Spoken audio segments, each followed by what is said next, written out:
Picture this: Washington, D.C. at its glittering peak, marble halls glowing under chandelier light, the air perfumed with wealth and power. Senators, CEOs, and socialites glide through the Whitmore Foundation Gala, each smile rehearsed, each secret tucked neatly beneath couture gowns and tailored suits. Cameras flash like fireworks, immortalizing the night's perfection.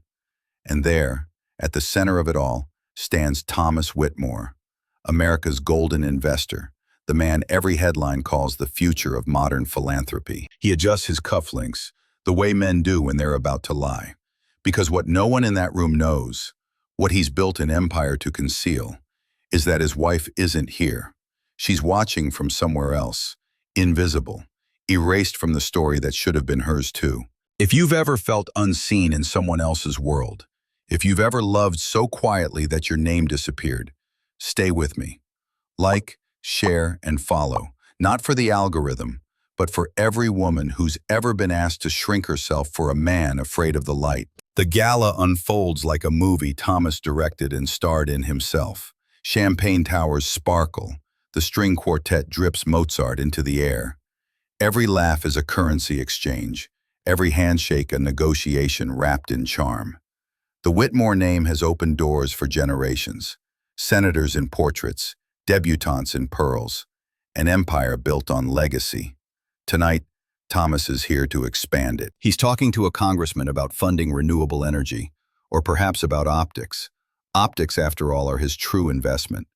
The art of appearing flawless while his real life burns behind the curtain. Across town, high above the city's glittering veins, Evelyn Carter Whitmore sits alone in their penthouse living room. The television plays the same gala she once helped plan. Her name is nowhere in the program. The camera pans across the ballroom, catching the glow of her husband's smile. A smile she's memorized, dissected, forgiven. Evelyn's reflection flickers on the glass wall behind her, superimposed over the Washington skyline. The Capitol dome gleams like a crown in the distance, but her eyes are fixed on the man who pretends she doesn't exist. She used to believe in the story they wrote together, the academic and the entrepreneur, the perfect merger of intellect and influence. She believed that love could outshine fear. But 3 years of invisible dinners and whispered excuses have taught her otherwise. The news anchor on screen calls Thomas the most eligible power player in D.C. The words hit like ice water. Eligible, as if she were a ghost haunting his biography. Evelyn reaches for the remote, then stops. She forces herself to watch, to study the performance, the way he tilts his head when listening, the way his hand lingers on another woman's elbow, the same courteous touch he once reserved for her. She presses her palm to her heart, steadying it. The silence of the penthouse hums louder than the music of the gala. She could call him, demand an explanation, but what would he say? The same old refrain. You know how the media is, Evie. They wouldn't understand. He always blames the world for his cowardice. The press, his parents, his investors. A chorus of excuses shielding him from the truth. He's ashamed of the woman he married. Not because she's unworthy, but because she's the wrong color in a room built on whiteness and pretense. Evelyn closes her eyes and exhales slowly. The city outside glows like liquid gold, but in her chest, something colder begins to take shape. Not anger, not yet, but clarity. A realization that feels both tragic and liberating. She whispers to the empty room, "He doesn't protect me from their judgment. He protects them from my existence." Back at the gala, Thomas clinks his glass, preparing for his speech. The crowd turns toward him, the living embodiment of privilege polished to perfection. "Tonight," he begins, "is about legacy." Legacy. The word hangs in the air like a polished blade. Evelyn hears it through the TV and laughs, a hollow, elegant sound that startles even her. He talks about transparency, about integrity, about the future of American philanthropy. Every syllable is a brick in the fortress of his reputation. But each brick rests on a lie, that the woman who helped him draft those very speeches doesn't exist. Evelyn rises, walks to the window, and looks down at the miniature version of the world that rejected her. She can see the black cars arriving, the camera lights flashing, the gala that was once her stage. Her reflection stares back, regal and furious. In that moment, she makes a silent promise, not revenge, not even confrontation, but revelation. If the world refuses to see her, then one day, she will make them look. Down in the ballroom, the applause roars as Thomas finishes his speech. He raises his glass, smiling for the photographers. The lights catch the edge of his wedding band, polished and meaningless. The cameras see only perfection. But upstairs, somewhere beyond the reach of those lenses, a woman is reclaiming her reflection. And when she finally decides to step into the light, no ballroom will ever forget her name. Because some women aren't meant to be hidden. Some women are meant to walk straight into the fire and make the whole world watch them burn into brilliance. Morning light crept into the Whitmore penthouse like an uninvited guest, soft, beautiful, and cruel in its honesty. The city below was still rubbing sleep from its eyes, but Evelyn Carter Whitmore had been awake for hours. The television was off now. The silence was sharper than any noise. She sat at the dining table, surrounded by empty coffee cups, her mind replaying last night's gala like a scene she couldn't stop watching. Only this time, she wasn't in it. A soft chime echoed from her phone, a new notification, an email from the Capital Society, the magazine that documented Washington's elite. She almost deleted it. Another press release, another photo spread she'd been excluded from. But something stopped her. Curiosity, perhaps, or the quiet cruelty of wanting to see what she was missing. She opened it. There he was, Thomas Whitmore, her husband, the man who once whispered that she was his entire universe, smiling beneath a headline that read, "The future of legacy. Whitmore Foundation Gala unites power and elegance." And beside him, her hand resting lightly on his arm, was her, the woman in the photograph. Tall, fair, the kind of beauty designed for camera flashes and magazine covers. Her name, according to the caption, was Charlotte Lane, an art dealer's daughter, a fixture in DC's social pages. Her dress shimmered like poured champagne. The photographer had caught them mid-laughter, eyes locked, bodies leaning ever so slightly toward each other. It was the kind of photo that didn't just capture a moment, it told a story. A story in which Evelyn didn't exist. She stared at it for so long the edges of the image blurred. She remembered the early days, the first time Thomas had shown her a similar photo, years ago. Back then, it had been the two of them at a charity dinner in Boston. He'd laughed and said, "Look at us, Evie. We look like the cover of a modern fairy tale." And she'd believed him. Now, the fairy tale had a different heroine. Memory is a cruel archivist. It drags forward moments you thought were buried, restores their colors, sharpens their pain. Evelyn saw again the first night she met Thomas. A Harvard lecture on Renaissance art. He'd lingered after her talk, leaning against the doorway like a man born knowing the world would always open for him. "You make history sound alive," he told her, "like it's something breathing in the room." She'd laughed, flustered. "History is alive," she said. "It's just selective about who it remembers." Maybe that was why he'd been drawn to her. She wasn't just intelligent. She was fearless in her scholarship. A woman who could stand before a room of doubting scholars and rewrite the narrative of what they thought they knew. He used to tell her that she made him brave. Now she wondered if bravery had ever been part of his vocabulary at all. She set her phone down and walked to the large mirror by the window. The woman staring back wasn't the same Evelyn from that lecture hall years ago.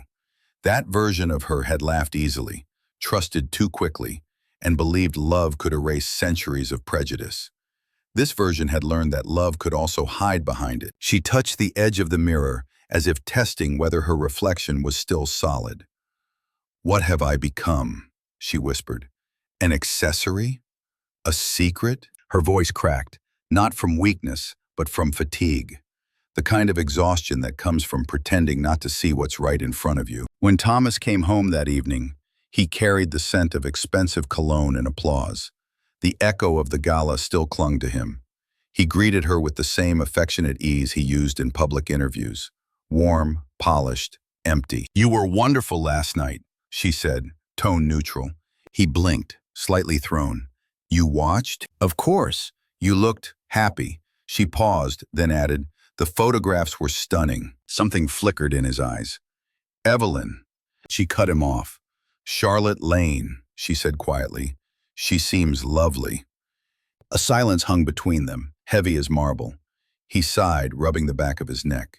You know how these things work, Evie. The photographers, the press, they want what sells. Familiar faces, family names. It's not personal. Evelyn let out a soft laugh. Not personal, she repeated. You're right. There's nothing personal about seeing your husband's hand on another woman's back while he pretends his wife doesn't exist. He frowned. You're overreacting. You know how conservative some of these circles are. My family's reputation.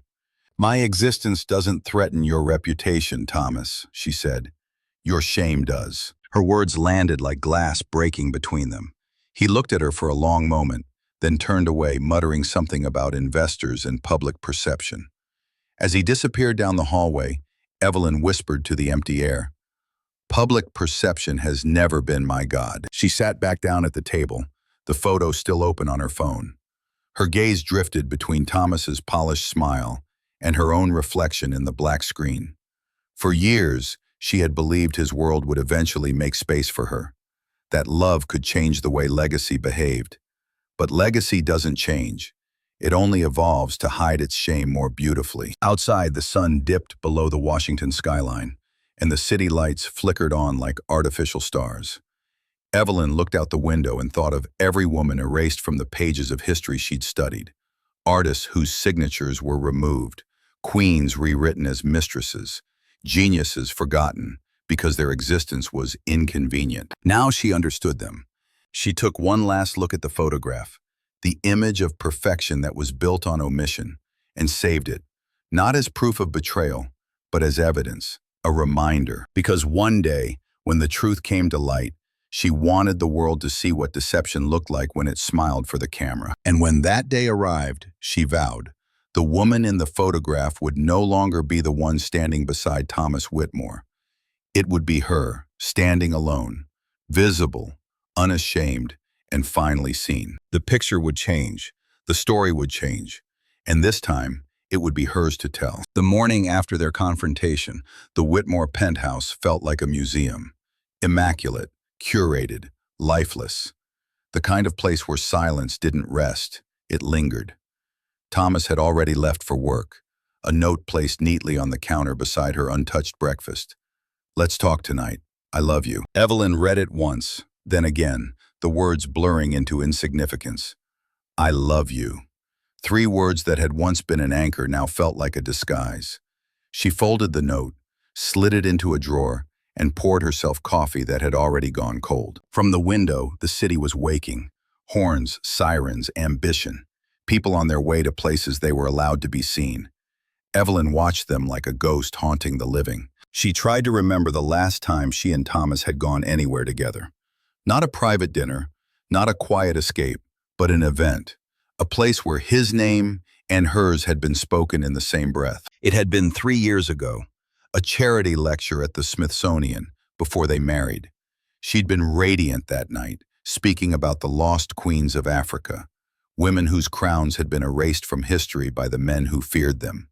When she stepped off stage, Thomas was waiting with champagne and pride in his eyes. You make every room brighter, he'd told her. She'd smiled then, believing he meant it. Now she understood that he had meant his rooms, his timing, his conditions. The invitations stopped arriving soon after the wedding. At first, he said it was because the circles he moved in were old-fashioned, that DC society wasn't ready for them as a couple. He would reach for her hand, assure her it was temporary, that their love was the bridge to a new era. But the bridge never came. The excuses multiplied instead. Business dinners she wasn't invited to. Networking weekends that weren't her scene. Family holidays that somehow always conflicted with her work. Each absence was dressed in diplomacy.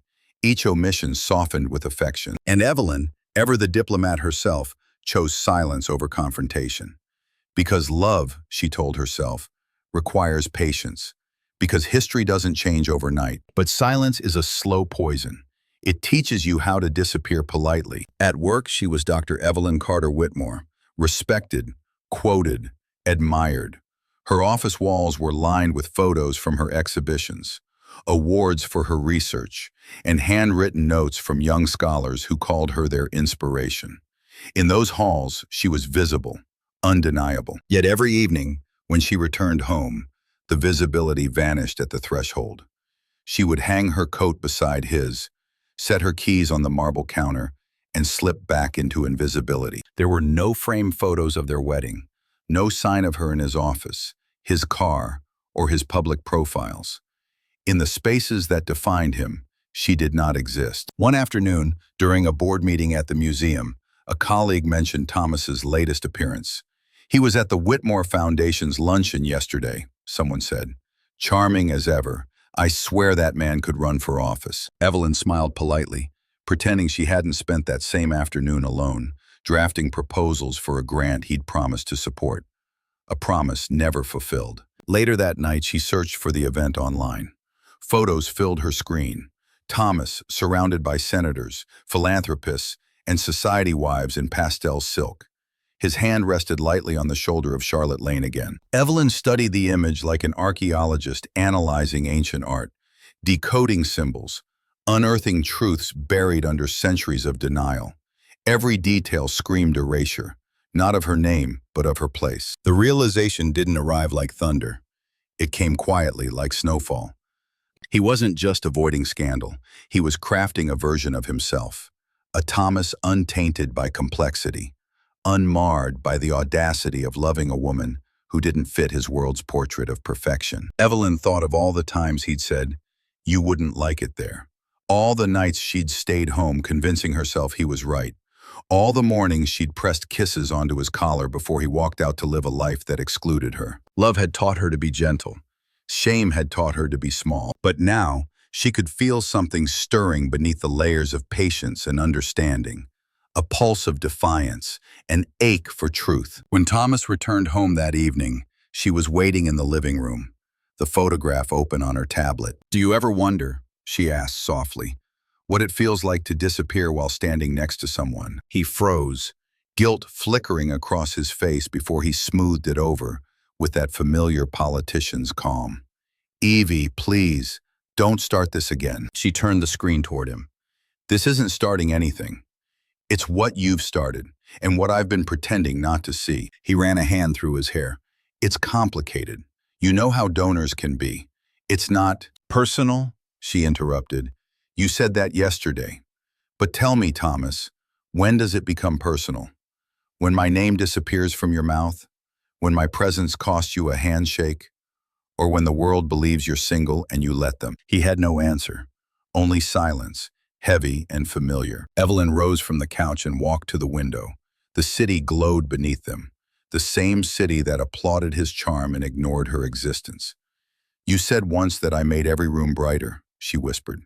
"Maybe that's why you keep me in the dark." For the first time, Thomas looked afraid, not of losing her, but of what it would mean if the world saw her, saw them, as they truly were. He reached out as if to touch her shoulder, but she stepped aside. The distance between them was no longer physical. It was made of truth, thick and unyielding. Evelyn turned, her voice calm but final. "I'm done being the invisible wife, Thomas. You've mistaken silence for consent, but invisibility is not peace. It's erasure." She left the room, her footsteps steady, echoing down the marble hallway. Behind her, Thomas remained still, surrounded by the immaculate perfection of the life he'd built. A world so flawless, it couldn't bear the weight of something real. And in that quiet, Evelyn realized something powerful. She had spent 3 years trying to belong to a world that could never see her. But the truth was, she was never meant to fit inside someone else's portrait. She was meant to paint her own. The following week unfolded like a play Evelyn had already memorized. Thomas left early each morning, his excuses polished and practiced. Meetings, investors, board calls. He returned late, his smiles brittle, his apologies rehearsed. The rhythm of their lives continued, flawless on the surface, fractured underneath. But something inside Evelyn had shifted. The silence that once suffocated her now felt like space. Space to see, to think, to breathe. She spent her mornings at the museum, surrounded by the comfort of ancient art, works that had survived centuries of neglect, fragments of beauty once buried and forgotten. She found herself lingering before a sculpture of a Nubian queen whose features had been chipped away by time. The plaque read, "Artist unknown, identity lost." Evelyn stared at the hollowed face for a long time. Lost identity, forgotten name. She whispered, almost to herself, "You and I have that in common." That afternoon, she decided to surprise Thomas at his office, a gesture that used to mean something tender. She stopped by his favorite restaurant, ordered his lunch, and carried it across downtown. The Whitmore Group's headquarters stood like a monument to ambition. Glass walls, steel symmetry, a skyline of money. As she stepped into the marble lobby, every eye turned toward her. She wasn't dressed for business. She was dressed like herself. Linen blouse, copper-toned skirt, natural curls gathered at her neck. The receptionist hesitated before greeting her. "Can I help you?" "I'm here to see Mr. Whitmore," Evelyn said. "I'm his wife." The woman blinked, a flicker of confusion in her polite smile. "Of course, Mrs. Whitmore. Let me check." Her fingers tapped the keyboard nervously. "He's currently in a meeting with potential investors." He asked not to be interrupted. Evelyn glanced at the frosted glass doors at the end of the hall. Through the translucent panels, she could see movement, silhouettes, laughter, the gestures of men who knew their power was safe. For a moment she considered waiting, then instinct, or pride, carried her forward. She thanked the receptionist, walked past the rows of assistants pretending not to stare, and stopped outside the conference room. The glass was clear enough to reveal everything. Thomas sat at the center of the table, animated, alive in a way she hadn't seen in months. He was laughing with three men in tailored suits and a woman, a familiar one, Charlotte Lane. On the table between them lay presentation boards filled with photos. Thomas shaking hands at galas, Thomas on charity stages, Thomas with politicians and heirs. Evelyn searched for herself, her face, her name, any trace of her existence. There was none. She stood frozen, the lunch bag trembling in her hand. Her husband had built an empire of images, each one a brick in a house where she didn't live. "Mrs. Whitmore," the receptionist whispered, hurrying toward her. "Please, you can't be here." Evelyn nodded absently, setting the lunch on a nearby table. "It's fine. He's busy." Her voice was soft, steady, the tone of a woman who just found the proof she didn't need. She turned to leave, her reflection catching in the hallway mirror. The woman staring back wasn't broken. She was just beginning to see clearly. When Thomas came home that night, he was all charm and exhaustion. "Long day," he said, loosening his tie. "The investors from Zurich finally agreed to the deal." Evelyn looked up from the kitchen counter. "I stopped by your office today." The color drained from his face. "You? What? Why?" "I brought you lunch." Her words were measured. "But you were busy." The investors looked impressed. He hesitated. "Evie, I can explain." "Explain what?" she asked quietly. "That you erased me from your company the same way you've erased me from your life." He ran a hand through his hair, searching for a safe lie. "It's not about us. It's business. You know how conservative some clients are. Optics matter. It's just temporary." Evelyn laughed then, a sound sharp enough to cut glass. "Optics," she repeated. "You keep saying that word as if it's an apology. But what you mean is appearance. You mean the lie that pays your bills. The version of you that doesn't include me." Thomas's voice rose. "You think this is easy for me? I've been trying to protect you." "Protect me?" Evelyn interrupted. "From what? From being seen? From being your wife in public? You're not protecting me, Thomas. You're protecting your comfort." Her voice didn't tremble. His did. The argument ended like all the others, with his silence and her solitude. He retreated to his office, closing the door gently behind him. Evelyn stood alone in the living room, her hands shaking not from rage, but from realization. She walked to the mirror near the window, the same one that reflected the city skyline. Her face appeared pale under the soft light, her eyes steady, unflinching. "This," she whispered, "is what denial looks like." Not his denial, hers. Every time she'd swallowed a question, every time she'd accepted an excuse, every time she'd convinced herself that invisibility was love. She had been polishing the mirror of denial until it gleamed so bright she couldn't see through it. Now the cracks were visible, and through them, the truth was shining. That night, while Thomas slept, Evelyn walked through the apartment collecting small relics. The photograph from their wedding, tucked away in a drawer. The love letters he once wrote, faded at the edges. The necklace he gave her after her first exhibition. She placed them on the table like evidence from a life on trial. Each object whispered a story she could no longer believe. The next morning, when Thomas left for work, she didn't watch him go. She stayed at the table, tracing her finger over their wedding photo. He was smiling. She was glowing.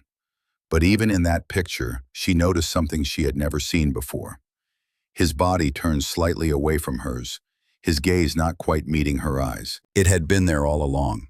The distance, the shame, the quiet refusal to claim her fully. Evelyn leaned back in her chair, the city sunlight spilling across the table.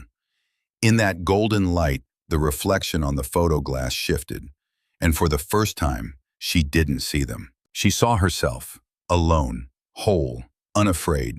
The mirror of denial had finally shattered, and in its fragments, she caught her first glimpse of freedom. Rain had started to fall over Washington that evening, a steady, silken drizzle that blurred the lights and softened the skyline. The city looked washed clean, but Evelyn felt the opposite. Every drop against the glass seemed to echo inside her chest, a slow percussion of something breaking that she could no longer contain. She had waited all day for Thomas to come home, waited not because she wanted to, but because the silence had grown too heavy to bear alone. She rehearsed the conversation 100 times in her mind, how she would stay calm, how she would not let anger make her small. By the time the elevator chimed and Thomas's footsteps sounded in the hallway, she was ready. At least, she told herself she was. He entered the penthouse with the ease of a man returning to safety. His suit was slightly damp, his hair windswept. He looked tired, but not guilty. He never looked guilty, only inconvenienced by the need to explain himself. "Long day?" she asked, her voice steady. "The longest," he said with a weary laugh, setting his briefcase down. "Everything that could go wrong did. I'm starving. Did you eat?" Evelyn didn't answer. She stood by the window, the rain light tracing her silhouette in silver. "Thomas," she said quietly, "we need to talk." He froze. There was something about those words, "we need to talk," that could dismantle even the most confident man.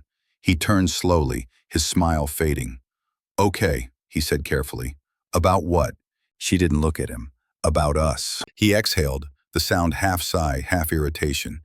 "Evie, if this is about the office—" "It's about everything," she interrupted. The pause that followed was not silence. It was the sound of a life unraveling, thread by thread. She turned to face him. Her voice was calm, almost too calm. "Do you love me?" He blinked. "Of course I do." "Then why do you hide me?" He opened his mouth, but she didn't let him speak. "Why am I never at your events, Thomas? Why am I erased from your presentations, your photographs, your world?" He took a step toward her, his voice softening, rehearsed. "Evie, you know how delicate these things are.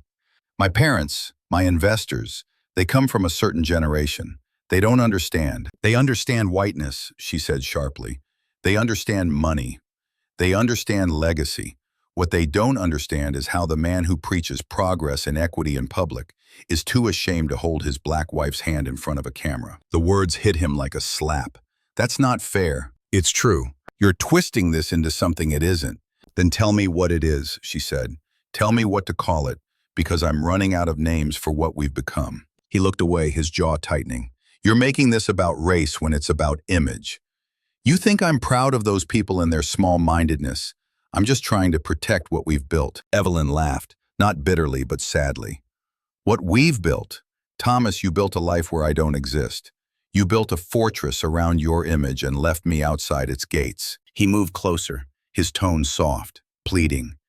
"Evie, please, don't make this harder than it already is. You know I love you. Isn't that enough?" "Enough?" she whispered. "Love isn't enough when it's buried in shadows." For a moment, neither spoke. The rain grew louder, drumming against the glass like a heartbeat. Evelyn walked to the dining table, where she had laid out the evidence. The photo of him with Charlotte Lane, the foundation's press release, the empty space in every public record where her name should have been. "This," she said, her voice trembling with quiet fury, "is what your love looks like." Thomas stared at the papers as if they were written in another language. "You don't understand the pressure I'm under," he said finally. "I'm the face of the foundation. Everything I do is scrutinized. One wrong perception and the work collapses." "You mean you collapse," she said. "Your comfort, your approval, your legacy. You keep saying you want to protect me, but all you've ever protected is your reflection." He slammed his hand on the table, startling them both. "I have sacrificed everything for this marriage." Evelyn's voice rose to meet his. "You sacrificed me for this marriage." The room went still again, the echo of their voices fading into the rain. She looked at him, really looked at him, and for the first time, she saw not the man she fell in love with, but the boy he had never outgrown, terrified of disapproval, addicted to acceptance. "Do you know what it's like," she said softly, "to watch the person you love treat your existence like a scandal?" He lowered his gaze. "It's not like that. It's exactly like that," she said. "You made me invisible, Thomas. And the tragedy is, I let you." Her words cracked something open in him. He reached for her hand, but she stepped back. "Evie, I can fix this. I'll make it right." "No," she said. "You'll manage it. You'll find another way to spin the story, to make me disappear behind softer excuses. But I'm done being managed." She turned toward the window. The city stretched before them, bright and indifferent. Her reflection merged with his in the glass. Two figures standing side by side but miles apart. "I used to think love was about choosing someone again and again," she said. "But maybe it's also about knowing when someone stopped choosing you." Thomas's voice was a whisper. "Please don't do this." She faced him one last time. "I'm not the one doing it. You already did." He stood there, frozen, as if time itself had betrayed him. The rain slowed outside, softening into mist. Evelyn walked past him, her heels quiet against the marble floor. She paused by the door. "You once told me I made history feel alive," she said. "But history only remembers those brave enough to stand in the light." The door closed behind her with the gentlest sound, yet it echoed through his life like a thunderclap. Thomas sank into the chair she had just left. Around him, the table lay scattered with the ruins of his double life. Glossy photos, press releases, headlines that now read like epitaphs. For the first time in years, he saw the truth not as an accusation, but as a mirror. And in that mirror, he didn't see a protector or a victim. He saw a coward. Outside, Evelyn walked into the night without an umbrella, the rain mingling with the warmth of her tears. The air smelled of renewal, of endings that were also beginnings. Every step away from that penthouse felt lighter, sharper, a step out of someone else's shadow, into her own story. And though she didn't know what waited ahead, she knew one thing with perfect clarity. Silence had been her prison. Now her voice would become her weapon. The night after Evelyn walked out, the city slept under a curtain of silver rain. She didn't go home to her sister's apartment, nor to any of the friends who would have welcomed her without question. Instead, she found herself drawn to the museum, the one place in the world that still felt like her own. Inside, the marble corridors were silent, echoing only her footsteps. The exhibition stood in their dim light, frozen in reverence. Every sculpture, every artifact, every fragment of history seemed to watch her as she passed. These were the remnants of stories that had survived erasure, relics that refused to disappear even when their names were forgotten. Evelyn stopped before the African Antiquities collection, the one she had curated herself. The bronze figurines glimmered beneath soft light. Queens, warriors, scholars, artisans. She pressed a hand to the glass. "You lasted," she whispered. "You were erased, and still, you lasted." She envied them for that. In her office, the faint scent of paper and dust felt like comfort. Her desk was cluttered with research notes, old photographs, and a small wooden box she hadn't opened in years. It had belonged to her grandmother, Lena Carter, a woman who'd raised her on stories of endurance, of women who kept standing even when the world tried to knock them down. Evelyn opened the box. Inside were letters tied with faded ribbon, the ink smudged but still legible. She unfolded the first one carefully, her hands trembling like she was touching memory itself. June 12, 1963. My dear Evelyn, you are too young now to read this, but one day you will need it. I write these letters for the days when the world tells you that your worth depends on someone else's permission. Don't believe it. They will love you, then try to hide you. They will praise you, then try to silence you. But remember, child, no one can erase what was written in your own name. Evelyn closed her eyes. The words felt alive, as if her grandmother were standing behind her, speaking through time. She read another. August 4th, 1968. Your mother is 6 now, and I see the same fire in her eyes that I saw in my mother's. I tell her, never apologize for being seen.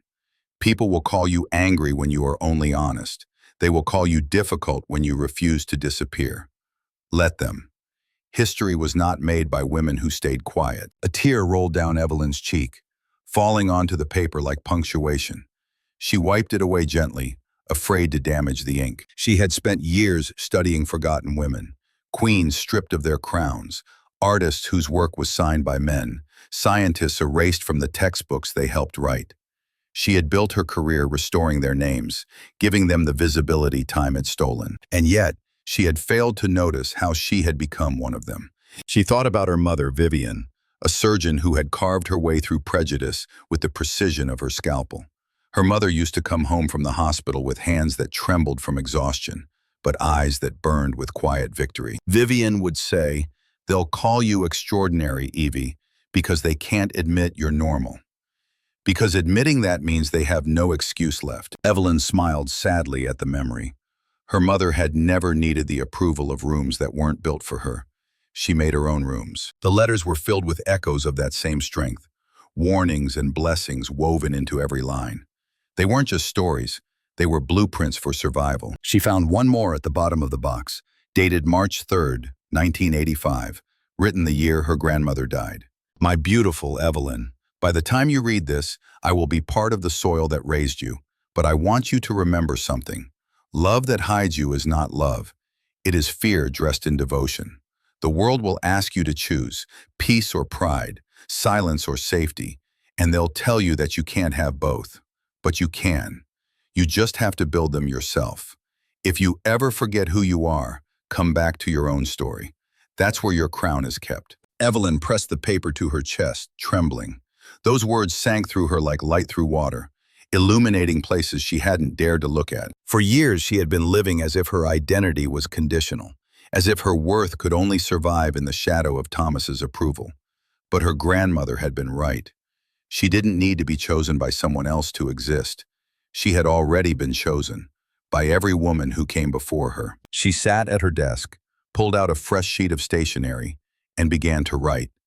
Not for anyone else, not even for Thomas, but for herself. Dear Evelyn, she wrote, you forgot who you were. You mistook love for permission. You waited for someone to claim you when your name was already enough. But this is the day you begin again. This is the day you write your own name back into the story. The words came easily now, flowing like confession and resurrection all at once. When she was done, she folded the letter and placed it in the box beside her grandmother's. A small smile curved her lips, not of triumph, but of peace. The rain had stopped outside, leaving the air clean and new. She stepped out onto the museum's terrace, the city glistening beneath her like a reflection waiting to be rewritten. In the distance, she could see the Whitmore Foundation building, a tower of glass that had once seemed untouchable. Now it looked fragile, almost transparent. She whispered into the wind, "You tried to make me invisible, Thomas." But invisibility doesn't erase truth. It only sharpens it. Back inside, Evelyn locked her office and turned off the lights. The bronze queens gleamed faintly in the dark, their ancient eyes meeting hers in silent recognition. She walked past them with quiet reverence, feeling their strength wrap around her like a cloak. For the first time in years, she didn't feel like a ghost in someone else's story. She was becoming what she had always studied, a woman who refused to be forgotten. And somewhere, she could almost hear her grandmother's voice, warm and proud, whispering through the years. You lasted, baby. You lasted. Morning broke like a quiet confession. The sky above Washington was pale and uncertain, painted in shades of gray that looked like hesitation. Evelyn sat by her apartment window, a cup of untouched tea cooling in her hands. She hadn't been back to the penthouse since that night. The thought of returning there, to that pristine, echoing place where she'd once mistaken silence for peace, felt like walking into a mausoleum of her own making. She had spent the past few days moving between the museum and her thoughts, piecing together fragments of herself she hadn't realized she'd lost. The letters from her grandmother still sat on her desk, the ink faded but the truth vivid. They had become her compass, her inheritance, her map back to herself. But this morning, she knew something had shifted. She couldn't just feel anymore. She had to act. The decision wasn't sudden. It had been forming quietly, a pulse beneath her grief, a whisper inside every breath. She was done being defined by what Thomas refused to claim. Evelyn had been researching a new exhibition for months, one she'd kept shelved when the Foundation's funding committee, chaired by Thomas himself, subtly declined to support it. The theme was too bold, they said, too political, too black. It was called The Unwritten Women, voices history tried to erase. Now that title burned in her mind like prophecy. She opened her laptop and began typing the proposal again from scratch, the words flowing faster than her fingers could keep up. Every sentence felt like defiance made visible, every paragraph a reclamation. She no longer cared about approval or funding. She would find another way. By noon, she was at the museum. The curator, Dr. Elaine Foster, a friend, mentor, and one of the few people who had always seen her without condition, greeted her with surprise. "Evelyn," she said, "you look different." Evelyn smiled faintly. "I finally decided to stop waiting." Elaine tilted her head. "For what?" "For permission." She laid out her plans across the table.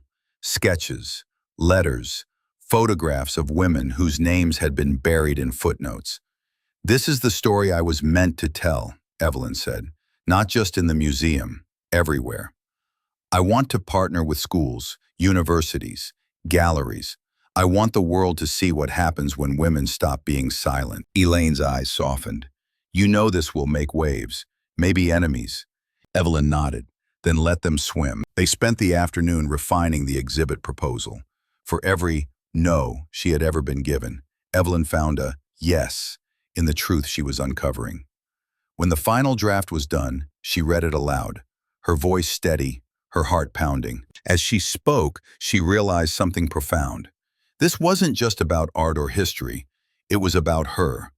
Every forgotten woman she wrote about mirrored a piece of her own silence. Every recovered name echoed her own fight to exist in full color. By the time she finished, Elaine's eyes shimmered with quiet pride. "You're ready," she said simply. "I am," Evelyn whispered, "for all of it." That night, back in her apartment, the city lights flickered against the glass like distant stars. Her phone buzzed with a message from Thomas. Just his name on the screen was enough to twist something in her chest. "I miss you. Please come home. We can fix this." Evelyn stared at the words, her heart tugging against her reason. For years, those 4 words, "we can fix this," had been their refrain, their lie disguised as hope. But some things didn't need fixing. They needed ending. She typed back, slowly, deliberately. "There's nothing left to fix, Thomas. Not until you stop treating truth like a threat." She hit send before she could second-guess herself. The next morning, she woke to another storm. Not outside, but on her phone. Her inbox overflowed with emails. One from a journalist she knew vaguely, asking if the rumors were true. "Is it over between you and Thomas Whitmore? Sources say you've been living apart." Her heart raced. So this was how it would start, not with conversation, but with exposure. She closed her laptop and took a long breath.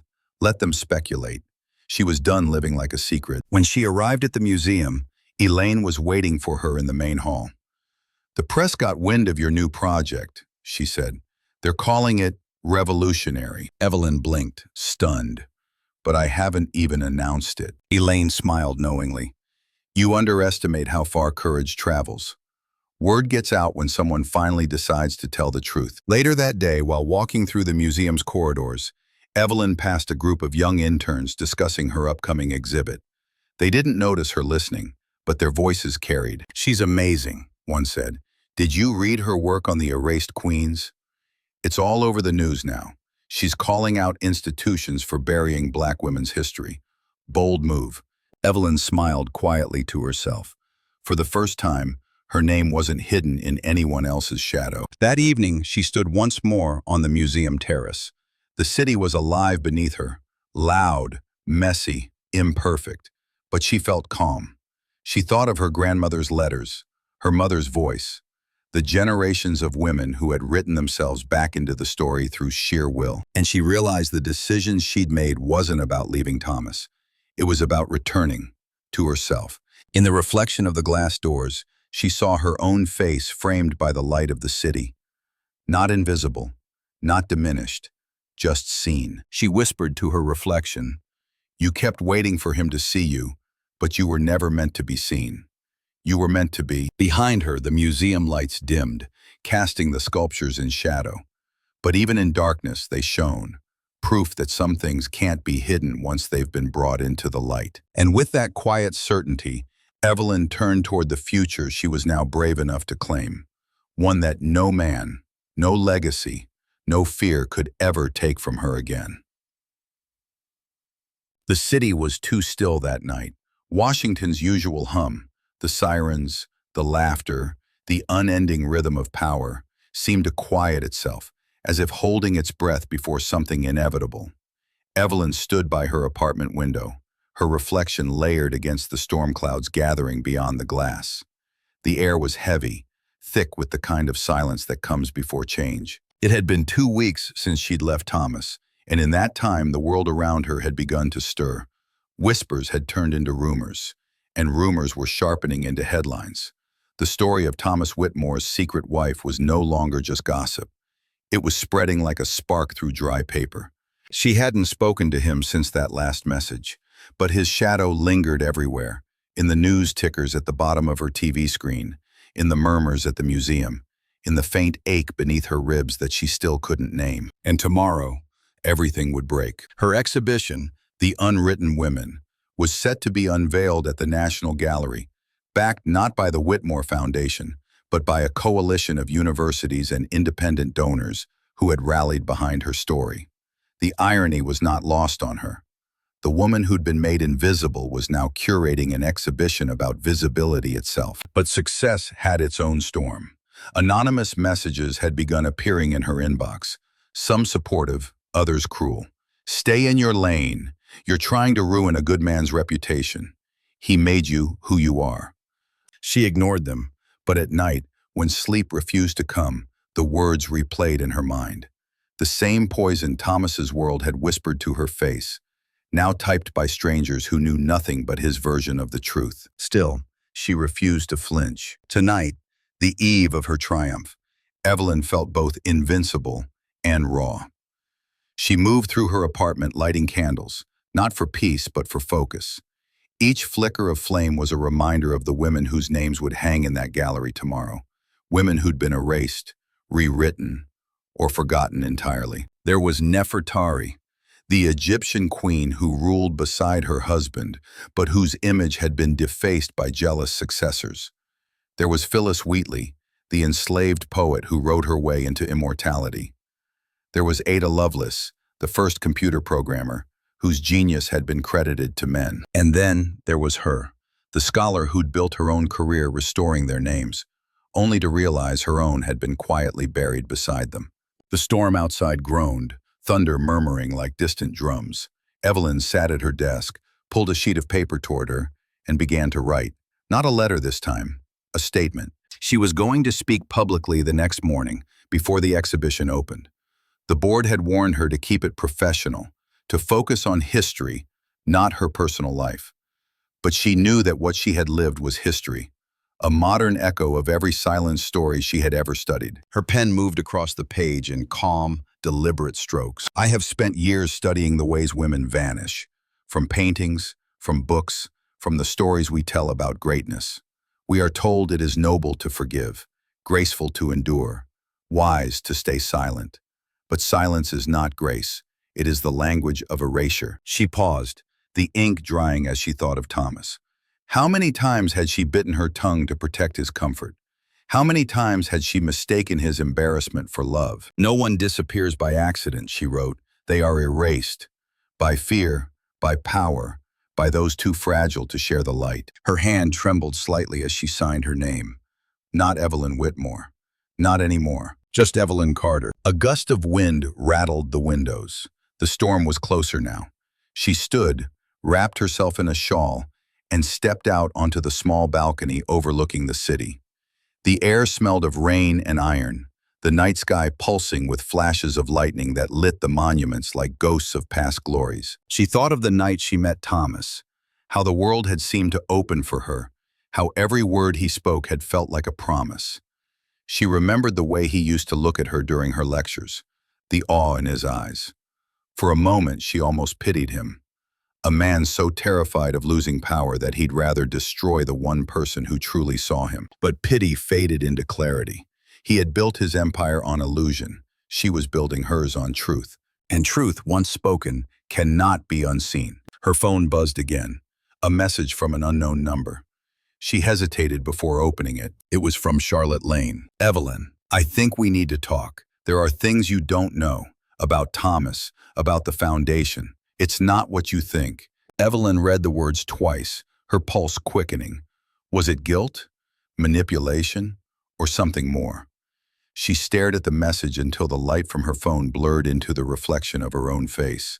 Calm, poised, unflinching. No, she thought. Not tonight. Whatever truth Charlotte had to offer could wait until morning. She turned her phone off, placed it face down, and watched as the first drops of rain began to fall. Slow, deliberate, like the start of a reckoning. Inside, the candles flickered as thunder rolled through the city. Evelyn closed her notebook and sat in silence, listening to the sound of the storm finding its rhythm. She wasn't afraid anymore. The worst had already happened. She had been erased, forgotten, diminished. And yet, here she was, still standing, still visible, still ready. Tomorrow would bring questions, headlines, judgment, maybe even betrayal. But it would also bring truth. And truth had a way of cleansing everything it touched, even if it hurt. She rose, blew out the last candle, and whispered to the darkness, "Let it come." Outside, the storm cracked open the sky, bright, violent, and beautiful. And in that flash of lightning, Evelyn Carter smiled, because she knew the storm wasn't something to fear. It was her. The morning came with a roar. The storm had passed, but it left behind a city washed clean and glimmering, like a truth too powerful to stay hidden. Evelyn awoke to the hum of her alarm and the faint scent of rain seeping through the open window. For a long moment she lay still, listening to the rhythm of the city below, the distant traffic, the chatter of pedestrians, the heartbeat of life continuing, unaware that this day would change hers forever. Today was the unveiling of The Unwritten Women, the exhibit she had dreamed, built, and fought for. The story she had clawed back from silence. It was the first time she would step into a public space as Evelyn Carter again. Not the wife, not the shadow, but the name she had inherited from generations who refused to disappear. As she dressed, she felt her nerves tightening like a drawn bow. She chose a crimson dress, bold, deliberate, the color of defiance and rebirth. Around her neck, she clasped her grandmother's locket, its gold edges worn from years of faith. She looked at her reflection one last time and whispered, "No more ghosts." By the time she arrived at the National Gallery, the air buzzed with a kind of electricity that had nothing to do with the weather. Photographers milled around the entrance, journalists murmuring into microphones.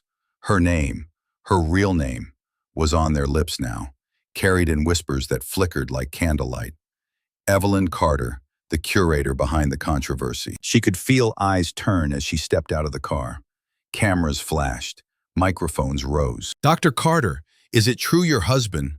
Will the Whitmore Foundation still be involved in the exhibit?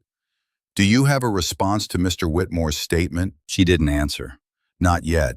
She simply walked past them, her heels striking the marble steps like a metronome of composure. Behind her, the questions followed like echoes, hungry for scandal. But this wasn't his story anymore. It was hers. Inside the gallery, light spilled from the tall skylights, bathing the exhibits in gold. The first display stood at the entrance, a towering portrait of Nefertari, her face restored, her eyes unbroken. Below it, the words Evelyn had written weeks earlier glowed on the wall in clean, white lettering. They tried to erase her, but history remembers the hand that held the chisel. The crowd moved slowly through the space. Journalists, historians, students, strangers. Their voices hushed, as if they'd entered a temple. Evelyn watched them from the side, her heart heavy with something beyond pride. Elaine appeared beside her, smiling softly. "You did it," she said. "Evelyn, it's real," Elaine replied, "and it's just beginning." They walked together through the hall, past sculptures, manuscripts, and reconstructed portraits. Women's names illuminated beneath each piece like reclaimed crowns. There was a palpable reverence in the air, a sense of witnessing something that had been waiting centuries to be seen. But even as she stood surrounded by triumph, Evelyn could feel another presence pressing at the edges of the moment, something unfinished, or someone. She turned. At the far end of the gallery, just beyond the crowd, Thomas Whitmore stood, alone. He wasn't dressed like the man she remembered. Not the perfectly tailored suits, not the gleaming cufflinks. He looked smaller somehow, stripped of his sheen. His eyes met hers across the room, and for a heartbeat, time folded in on itself. The history, the heartbreak, the years of pretending. Elaine followed her gaze, her expression tightening. "You don't have to talk to him." "I know," Evelyn said, "but I need to." She crossed the room slowly, her steps measured. Each footfall sounded like a verdict. "Evelyn," Thomas said quietly as she approached. His voice was softer than she remembered. "You look—" He stopped himself, knowing how useless the compliment would sound. She folded her arms, her tone even. "What are you doing here, Thomas?" "I had to see it," he said. "To see you." Her jaw tightened. "You could have done that years ago." He flinched. "I deserved that." "No," she said. "You deserved honesty, but I gave you love instead, thinking it would be enough." He nodded, eyes downcast. "I read your speech, the one you're going to give today. It's beautiful and brutal." "It's the truth," she said simply. "I know," he whispered, "and it hurts. Because I see now that I built everything on a lie. Not just about us, but about who I thought I was." For the first time, Evelyn saw something in him she hadn't expected. Not arrogance, not guilt, but naked remorse. "I don't expect forgiveness," he said. "I just want you to know I'm trying to be better. I shut you out because I was terrified. Terrified of losing control, of being the man people judged instead of worshipped." Evelyn's expression softened, but her voice stayed firm. "You weren't afraid of judgment, Thomas. You were afraid of reflection." He looked at her then, really looked. "You're right. I was, and I lost everything that mattered because of it." Silence lingered between them, heavy but not cruel. Evelyn finally said, "Maybe this is how it was supposed to end, with you learning to see and me learning to stop waiting." He nodded slowly. "I hope you know that even in my silence, I—" "Don't," she interrupted gently. "Your love was real. I believe that. But so was your fear. And now, both of us have to live with the truths we built." Thomas swallowed hard, his voice breaking. "You're extraordinary, Evelyn." She smiled faintly, a sadness in her eyes. "I always was. You just couldn't say it out loud." He laughed softly, tears forming. "Goodbye, Evelyn." "Goodbye, Thomas." He turned and walked out of the gallery, swallowed by the light at the entrance. Evelyn watched him go, not with bitterness, but with the quiet grace of someone who had finally let go of what once anchored her to pain. Elaine approached again, touching her shoulder. "Are you all right?" "Yes," Evelyn said, her voice steady. "For the first time, I think I am." As the guests gathered near the podium for her speech, Evelyn looked once more at the gallery, at the faces of women restored to history, at the reflection of herself in the glass displays. She took a deep breath and stepped forward, her heels echoing in the vast marble hall. The lights above caught her locket, sending a glint of gold across her face, the color of legacy reclaimed. Outside, the sun finally broke through the clouds, spilling light across the museum steps. And in that golden morning, Evelyn Carter arrived. Not as a shadow, not as a survivor, but as a name written boldly in her own story. The applause had barely faded when Evelyn stepped down from the podium. Her speech, raw, unflinching, honest, hung in the air like smoke, impossible to ignore. The audience had been silent while she spoke, the kind of silence that doesn't come from indifference but from awe. And when she finished, when her final words, "Erasure is not peace, it is violence with polite manners," echoed through the gallery, the room erupted, but she barely felt the applause. Her hands trembled, her chest ached.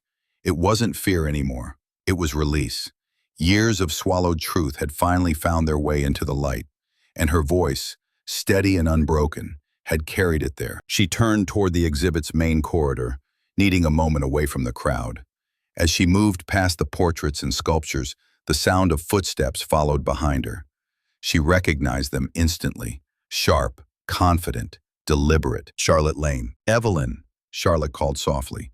Her voice was smooth, deliberate, the kind of tone used by people accustomed to being listened to. Evelyn stopped but didn't turn. "I was wondering when you'd come," she said. "I didn't want to cause a scene," Charlotte replied, stepping closer. "I just thought we should talk before this gets worse." Evelyn turned then, her expression unreadable. "Before what gets worse? The truth or the lie you helped keep alive?" Charlotte blinked, taken aback by the directness. "You think I was part of that?" "I know you were," Evelyn said. "You smiled beside him. You let the cameras frame you like you belonged in his story. Maybe you thought it was harmless. Maybe you thought I didn't exist.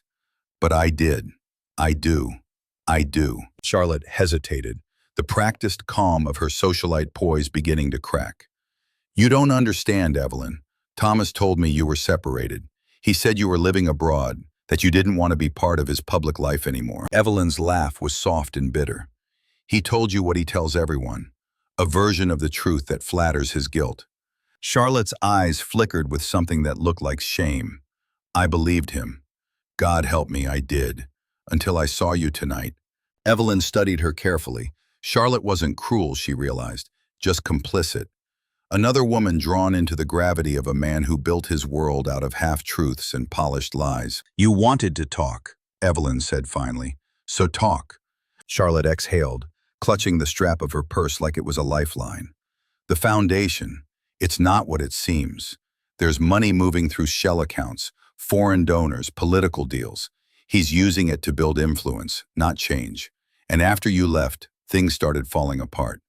Donors are asking questions. Reporters are circling. He's unraveling Evelyn." Evelyn felt the chill crawl up her spine. "And you're telling me this because—" "Because he's desperate," Charlotte said. "He'll do anything to control the narrative, even use your name to save himself. He's already spinning the story that you're unstable, that your exhibition is an act of revenge. You need to be careful." The words landed like stones. Evelyn's pulse quickened, but her face remained calm. "Of course," she said quietly. "When power starts to slip, it always blames the truth teller." Charlotte looked at her earnestly. "I don't want to see you destroyed because of him. You're too important for that." Evelyn's eyes softened slightly. "If you mean that, then don't protect him. Tell the truth. Tell it to the people who can expose him." Charlotte's lips parted, as if to respond. But before she could, a voice echoed from behind them. "Ladies," it said, low, familiar, controlled. "Talking about me, I presume?" They turned. Thomas stood at the end of the corridor, his expression unreadable, his posture rigid. He looked nothing like the charming philanthropist the cameras adored. His face was drawn, his eyes hollow. The look of a man whose empire was beginning to tremble. "Thomas," Charlotte said, her voice barely a whisper. "Go," he said without looking at her. "Now."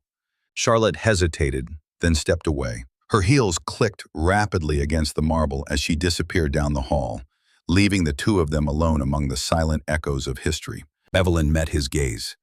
"You shouldn't be here." "I could say the same to you," he replied. "You've turned my life into a spectacle." "You did that yourself," she said evenly. He took a step closer, anger flickering behind his calm facade. "You think you can destroy me with your little speeches and your self-righteous exhibition? You're playing with fire, Evelyn. The world isn't as kind as you think." "The world doesn't owe me kindness," she said. "It owes me the truth. And that's something you've never been able to give." He scoffed, but the sound cracked halfway through. "You don't understand what I was protecting. My family, the foundation, the work we've built. You were protecting your reflection, she interrupted, her voice like steel.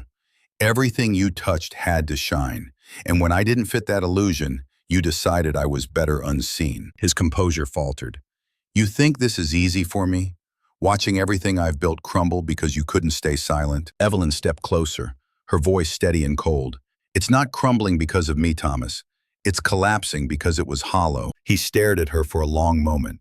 The man who once claimed he couldn't live without her, now stripped of all pretense. You'll regret this, he said quietly. They'll turn on you. The press, the donors, everyone. Maybe, she said, but at least I'll know who I am when they do. The weight of her words hung between them, final and unyielding. Thomas's jaw tightened. For a moment, she thought he might lash out. Not physically, but with the same kind of cruelty that had once made her doubt herself.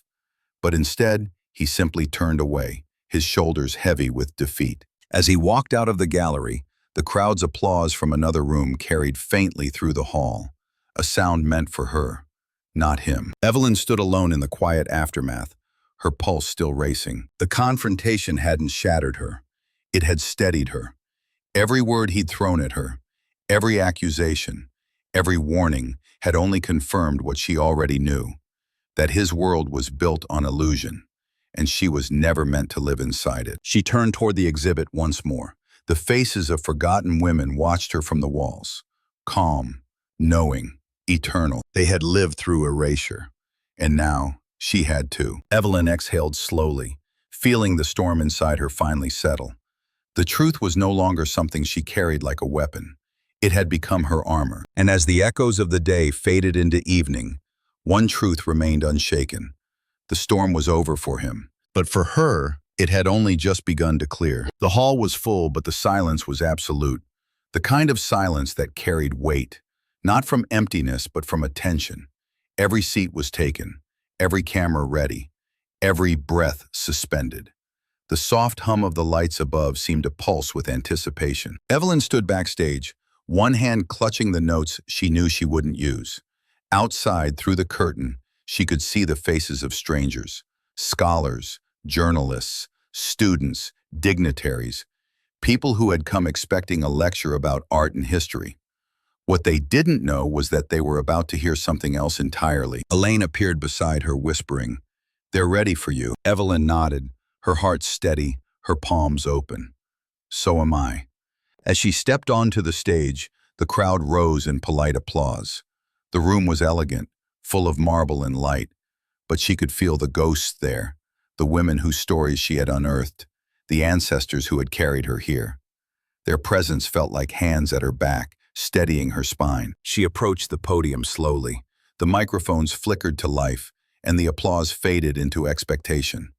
For a moment, she simply looked at them, the powerful, the curious, the complicit, and smiled softly. "Good evening," she began. Her voice was low but resonant, each word measured. "Tonight, we stand surrounded by history, the kind that has been preserved and the kind that has been buried." The audience leaned in. "I've spent my career studying absence," she continued, "the gaps between what's written and what's remembered. The way history edits itself, smoothing the edges, softening the truths that make us uncomfortable." She paused, her gaze sweeping across the room. "But the stories in this gallery, the women behind them, they remind us that silence is not an accident. It is a choice someone made." Her words moved like a tide, calm, inevitable. "Erasure," she said, "is a quiet violence. It doesn't shout or strike, it simply removes. A face from a painting, a name from a book, a woman from a story. And yet, the damage it leaves behind is immeasurable." A flicker of recognition crossed the crowd. She could see it, the dawning discomfort, the subtle shift of posture. They knew she wasn't just talking about history anymore. Evelyn drew a breath. "For years, I lived inside someone else's version of my story. I believed that love meant invisibility, that protecting another's comfort was more noble than protecting my own truth. I was wrong." A ripple of quiet murmurs moved through the room. Cameras focused, pens froze mid-sentence. "I learned," she continued, "that there is nothing noble about silence when it costs you your identity. There is nothing loving about being hidden. The moment we allow ourselves to disappear, we teach the world how easily we can be erased. Her voice trembled, not with fear, but with emotion. She looked down at her notes, then set them aside. I stand here not as a curator or an academic, but as a woman who almost vanished. Her words were slow, deliberate, like each one was being carved into stone. I was told that my truth was too complicated, too political, too inconvenient. But if history has taught us anything, it's that inconvenient women are the ones who change it. A soft hum of approval rippled through the audience. Some people nodded, others watched in silence, eyes shining. Evelyn glanced toward the front row and froze. Thomas was there. He sat quietly among the audience, not the confident figure of his public persona, but a man stripped bare by the truth. His eyes were fixed on her, and for the first time she saw not defensiveness, but grief. She didn't falter. If anything, his presence sharpened her clarity. I once believed legacy was something we inherited, she said, but I've come to understand that legacy is something we choose. We can choose to protect appearances, or we can choose to protect truth. One builds monuments, the other builds meaning. She stepped out from behind the podium, walking slowly across the stage. Her voice softened, almost like confession. I am no longer afraid of being seen, because visibility isn't vanity, it's survival. Every woman who stands here in this gallery, every forgotten queen and unnamed artist, fought in her own way to be remembered. And today, I honor them by refusing to hide. The audience was silent again, the kind of silence that lives in the lungs, that turns a speech into something sacred. Evelyn stopped at the edge of the stage, her eyes lifting toward the massive mural projected behind her, a collage of faces from the exhibit, women across centuries who had been restored to memory. She lifted her chin. To the women who came before me, those who were buried beneath fear, erased by love, or forgotten by history, this is for you. We have not forgotten your names, and we never will again. The final words hung in the air like music. For a heartbeat, no one moved. Then, one by one, people began to stand. The applause started softly, a ripple, then a wave, rising, unstoppable, filling the hall until it became a roar. Evelyn stood still in the center of it, her face calm, her eyes glistening. The sound washed over her, not as validation, but as confirmation. The sound of a story rewritten. She looked once more toward Thomas. Their eyes met briefly across the sea of clapping hands. There was no anger there anymore, only a shared understanding of what had been lost and what could never be undone. He gave a small nod, a silent acknowledgement of her truth. And for the first time, Evelyn felt no weight in her chest, no ache, no unfinished sentence, only peace. As the applause thundered on, she smiled, a quiet, knowing smile, and stepped back from the light. History, she realized, wasn't a book written by men in suits or scholars in marble halls. History was made by the ones who refused to disappear. And tonight, she had joined them. The night after the speech, the city glowed with a strange calm. Washington, usually a cacophony of ambition and movement, seemed to exhale. The storm had passed, the crowds had dispersed, and yet something in the air had changed, as if truth itself had altered the atmosphere. Evelyn returned to her apartment past midnight. The heels she'd worn all day dangled from her hand, her steps light despite her exhaustion. The applause still echoed faintly in her ears, but it was no longer overwhelming. It was distant, like the sound of waves on a shore she'd finally reached after years of swimming. She set her purse down, exhaled, and stood by the window overlooking the Capitol dome. It shimmered under the streetlights, proud and timeless, yet suddenly small. For the first time she saw it not as a monument of power, but as a relic of a world she no longer needed to belong to. Her phone vibrated on the counter. Dozens of unread messages, hundreds of notifications. Headlines were already spreading across social media. Evelyn Carter's speech sparks cultural reckoning. The curator who redefined history. Whitmore legacy shaken by former wife's revelation. She scrolled through them in silence. Praise and criticism danced side by side. Some called her brave, others called her destructive. One commentator wrote that she had turned private pain into public power. Another accused her of exploiting her marriage for fame. She smiled faintly. If telling the truth is exploitation, she murmured, then history itself has been guilty all along. The museum had sent flowers, tall white lilies now sitting on her dining table, perfuming the room with the soft scent of victory. But among the congratulatory notes was one envelope without a name. Her heartbeat quickened as she opened it. Inside was a single sheet of paper, Thomas's handwriting, unmistakable. Evelyn, I watched your speech tonight. You were magnificent. You always were. I don't expect forgiveness, but I do need you to know this. You were never invisible to me. I saw you every day, too brightly maybe. That's why I couldn't face it. I built a life made of glass, and you were the only real thing in it. When you left, the walls shattered. And though the world sees me as the one who lost control, I see it differently. You didn't destroy my legacy. You gave it truth. Evelyn read the letter twice, her emotions shifting from pain to compassion, and finally to release. There was no bitterness left. The love that had once bound them had burned itself out, leaving only understanding in its ashes. She placed the letter beside her grandmother's box of letters, the new among the old, the ending among the beginnings. It felt right somehow, the circle complete. The next morning, her phone rang. It was Elaine. "They want you on television," she said breathlessly. "The networks, the morning shows, everyone wants to talk to you about the speech." Evelyn smiled wearily. "Let them talk. The work speaks for itself." "You've started something," Elaine continued. "There are museums reaching out across Europe and Africa. They want to collaborate on the Unwritten Women project. You've become a movement." A long silence stretched between them. Evelyn finally said softly, "Then maybe that's the legacy we were supposed to build, not his name, but theirs." In the following days, the city buzzed with her name. Interviews, invitations, opinion pieces. Everyone wanted to define her. But she didn't belong to their definitions anymore. When one journalist asked her if she regretted anything, she answered simply, "Regret is just memory before forgiveness." And when another asked if she still loved Thomas, she paused, smiled faintly and said, "Once." But love that hides you isn't love.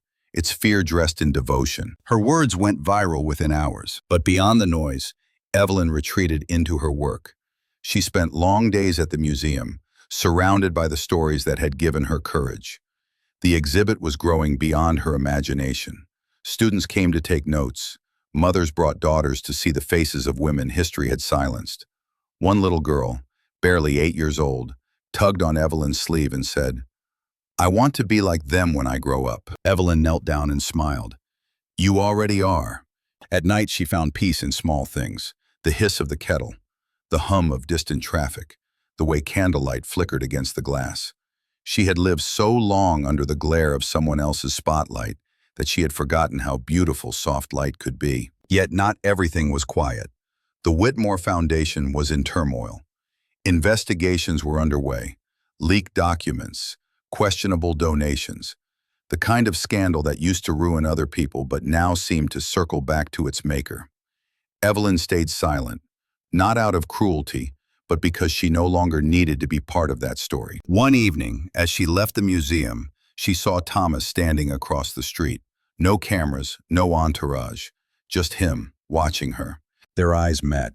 He raised a hand, a silent greeting. She nodded once, a gesture of peace, and kept walking. That was the last time she saw him. Weeks passed. The exhibit became permanent. Her speech was studied in universities, quoted in editorials, even referenced by politicians who wanted to borrow its moral clarity. But Evelyn cared little for fame.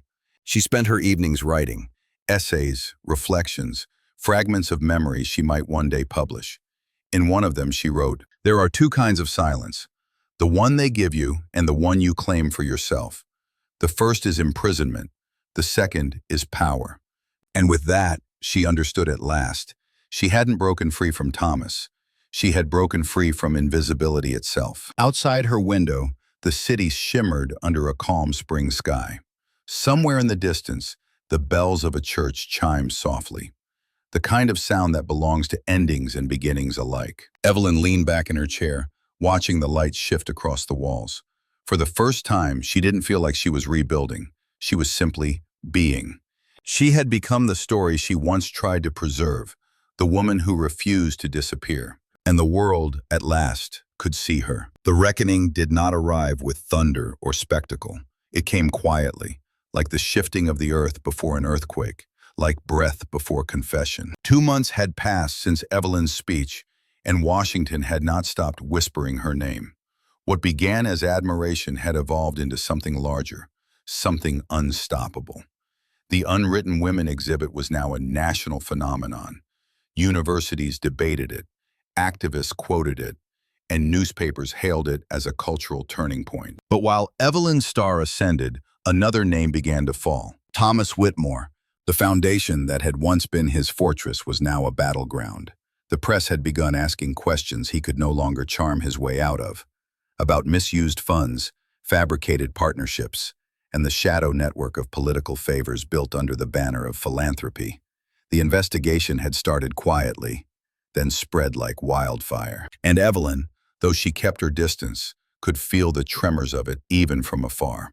She read the headlines with a strange calm. Not vindication, not bitterness, but inevitability. Truth has a rhythm, she thought. It catches up no matter how long it's been chasing. Still, part of her ached. Not for him, exactly, but for what he represented. A man so desperate to be adored that he'd lost the courage to be honest. Once she might have tried to save him from himself. Now she understood that some lessons could only be learned through ruin.